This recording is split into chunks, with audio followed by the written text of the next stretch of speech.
కాకినాడ జిల్లా రమణపేట పంచాయతీ గ్రామ పంచాయతీ ఈశ్వర్ నగర్లో ఇప్పుడు ఉన్నాం. చూశారు కదా, బోర్డు చూశారు కదా. గతంలో ఇది ఇల్లు కింద ఉండేది. దాన్ని ప్రార్థనా మందిరంగా చేసి 3 అంతస్తుల బిల్డింగ్ కట్టడం జరిగింది. దీన్ని అడ్డుకోవడానికి వస్తే హిందువులపై దాడులు చేశారు. అదే దాని నిమిత్తం ఈ కాలనీ వాసులు అందరూ కలిసి కోర్టును ఆశ్రయించారు. రాజ్యాంగం పరంగా చట్టపరంగా ఆర్డర్స్ తీసుకొచ్చుకున్నారు. అది కూడా ఫిబ్రవరి నెలలో ఆర్డర్స్ తీసుకొచ్చి రావడం వల్ల ఈ రోజు ఇక్కడ బోర్డు పెట్టడం జరిగింది. హిందూ బంధువులకి అందరికీ మనం చేసేది ఏంటంటే,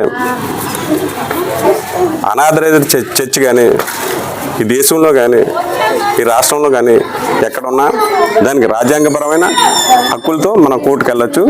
దాన్ని ముంచేయడం కూడా జరుగుతుంది. ఏంటి, మనకు ఇప్పుడు ఒక క్రిస్టియన్గా మారాడనుకో సర్టిఫికేట్ కావాలా, బీసీ సర్టిఫికేట్ అలా అరేంజ్ చేసుకోవాలా. ఓ చర్చ్ కట్టాలనుకో కలెక్టర్ పర్మిషన్ కావాలా. ఇవేమీ లేకుండా మా ఇష్టం, మా రాజ్యాంగంతో పని లేదు, చట్టంతో పని లేదని ఇష్టం వచ్చినట్టు ప్రవర్తించి ఇలా బిల్డింగ్లు కట్టేస్తే ఈ పరిస్థితి ఏర్పడుతుంది. హిందూ బంధువులకు అందరికీ ఒకటే తెలియజేస్తున్నాం.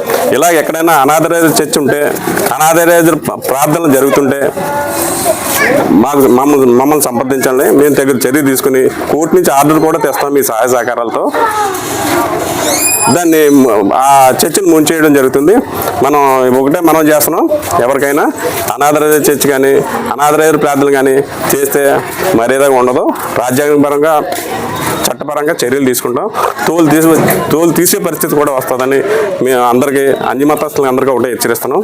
జై శ్రీరామ్, జై శ్రీరామ్, జై శ్రీరామ్, జై శ్రీరామ్, జై శ్రీరామ్. భారత్ మాతాకి జై.